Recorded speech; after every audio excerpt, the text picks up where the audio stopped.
I thought I'd begin with this interesting entry that was put into a book published in 2007 called the Reagan Diaries.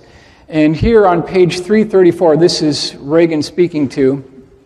It says, "Lunch with 5 top scientists. It was fascinating. Space truly is the last frontier.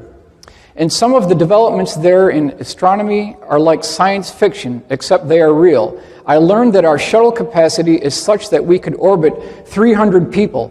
So I want to ask all of you today, the shuttle only holds 8 astronauts.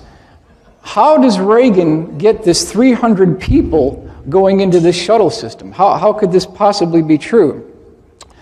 Then we've got some interesting statements made by Neil Armstrong. It says, this is July 20th, 1994 at the White House. There are great ideas undiscovered, breakthroughs available to those that can remove one of truth's protective layers. There are places to go beyond belief. Neil Armstrong, 25th anniversary of the Apollo moon landing. Then we have Above Top Secret by Timothy Good. Interesting statement here, a transaction between a scientist of an MI6 individual and Neil Armstrong. And this is page 186, so I'm not just making this up. Professor, what really happened there on Apollo 11? Armstrong, it was incredible, of course. We'd always known there was a possibility. The fact is, we were warned off. There was never any question then of a space station or a moon city. Professor, how do you mean warned off?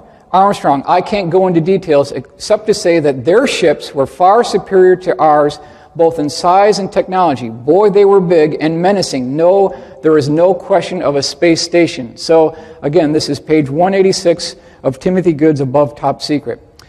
So it turns out, ladies and gentlemen, that there are, in point of fact, 2 space programs, one in the form of a public relations smokescreen organization known as NASA. The other one is called U.S. Air Force Space Command, also known as Solar Warden, and that comes from Paul Lee Violette and the Huffington Post, 12/7/2012. Here's another question we need to look at too. Did the Rockwell Star Raker go operational? Is this what Ronald Reagan was talking about when he talked about the capability of orbiting 300 people? Obviously, he wasn't talking about putting those people into the shuttle cargo bay.